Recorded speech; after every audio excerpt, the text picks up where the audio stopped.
తెలంగాణ రాష్ట్రం మళ్ళీ పరాధీనమవుతుంది, పరాయిల పాలన అవుతుంది అనేదానికి మరొక ఉదాహరణ రేపు 2వ తారీఖున సోనియా గాంధీని పిలవటం అనేది. ఆమె ఏ హోదాలో లేదు ఇప్పుడు అధికారికంగా. మరి ఆమెను ఎట్లా పిలుస్తారు ఏంది అనే దానికి ప్రజలకు సమాధానం చెప్పాల్సిన అవసరం ఉంది. కాంగ్రెస్ పార్టీ సగం రోజుల పరిపాలన ఢిల్లీలోనే జరుగుతుంది గత 5 నెలలుగా. ఇక్కడ ఏం పని చేయాలన్నా ఢిల్లీ నుంచి అనుమతి తీసుకోవాల్సిన పరిస్థితి వచ్చింది. అంటే తెలంగాణ తనను తాను పరిపాలించుకునే స్థితి నుంచి మళ్ళీ పరాధీనతకు లోనైన పరిస్థితి మనం చూస్తూ ఉన్నాం.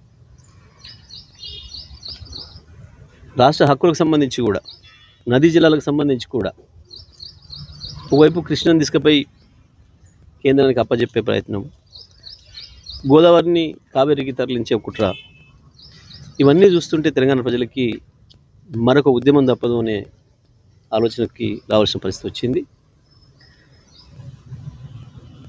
ప్రజలు గమనించాలి. తెలంగాణ ప్రజలందరూ 10 ఏళ్ళుగా మనం ఎట్లా చేసుకున్నామో సొంత పరిపాలన, మనకు తెలిసి మన సమీప చరిత్రలో గత 400-500 సంవత్సరాల చరిత్రలో తెలంగాణ వాళ్ళే పరిపాలించుకున్న సందర్భం కేవలం 2014 జూన్ 2 నుంచి మొదలైంది.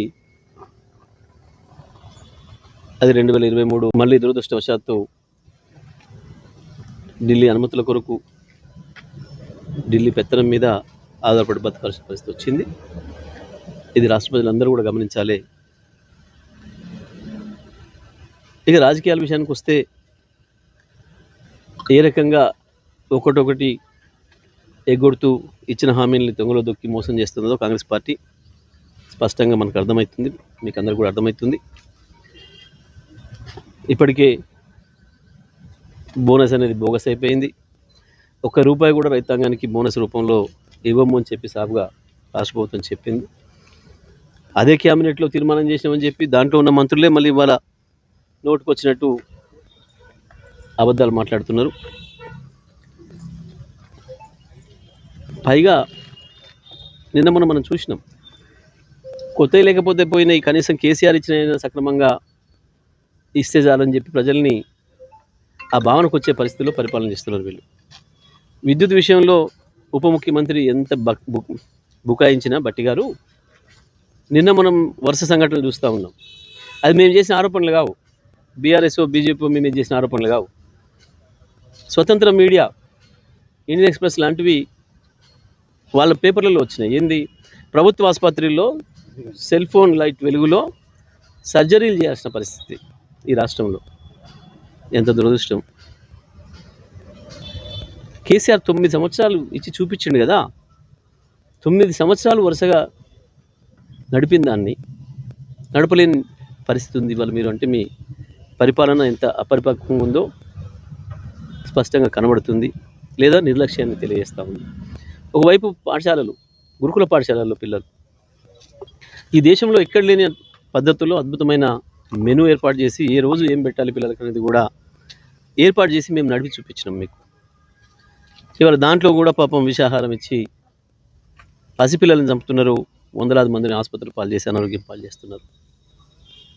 ఇంత తొందరలో ఇటువంటి వైఫల్యం తెలంగాణలో జరుగుతుంది, తెలంగాణ ప్రజలకి ఇంతటి దురదృష్టం వస్తుందని చెప్పి ఎవరు కూడా అనుకోలేదు. కానీ జరుగుతున్నది ఇది. వీళ్ళు పరిపాలనను వదిలిపెట్టి పార్టీల మార్పులు, రాజకీయాలు, కేసులు, పోలీసులను వాడుకొని గెలవాలి, బీఆర్ఎస్ పార్టీ నాయకులపైన కార్యకర్తలపైన భౌతిక దాడులు చేయాలి, చివరికి హత్యలు చేయాల్సిన స్థితికి వచ్చింది. హత్యలు చేసి భయపెట్టించి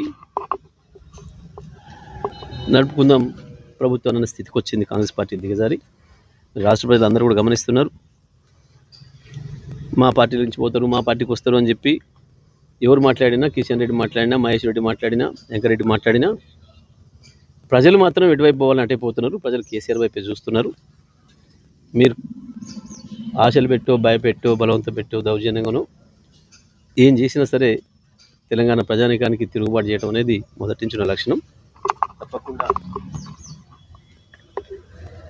మళ్ళీ ఎప్పుడు ఎన్నికలు వచ్చినా కేసీఆర్ కొరకే ప్రజలు ఎదురు చూస్తున్న విషయాన్ని స్పష్టంగా చెప్తారు. ఇవాళ మీరు మాట్లాడేవన్నీ మేకపోతు గంభీరాలు, మీ పరిపాలన చేతగాంతనాన్ని దాచిపెట్టుకోవడం కొరకు మాట్లాడుతున్న మాటలు తప్ప ఇంకోటి కాదు. లోక్సభ ఎన్నికల తర్వాత లోక్సభ ఎన్నికల తర్వాత కాంగ్రెస్ పార్టీనే కుక్కలు కొట్లాడుకున్నట్టు కొట్లాడుకుంటుంది. ఆ పార్టీ చీలికలు పేలికలు అవుతుంది, బలహీనమవుతుంది తప్ప ఇప్పుడు ఇలా మాట్లాడుతున్న మంత్రులే తెల్లవారి నుంచి ఏమేమి మాట్లాడుతున్నారో మీరే చూస్తారు. ఎన్నికల ఫలితాలు అయిపోయిన తర్వాత ఈ రాష్ట్ర ప్రభుత్వం గతి ఏమవుతుందో అనేది కూడా ప్రజలకు అనుమానాలు కూడా ఉన్నాయి. మొదలు మీ సక్కా చూసుకుంటే మంచిది. అసలైన తొలి వెలుగు. ఫాలో వాట్సాప్ @తొలి వెలుగు official.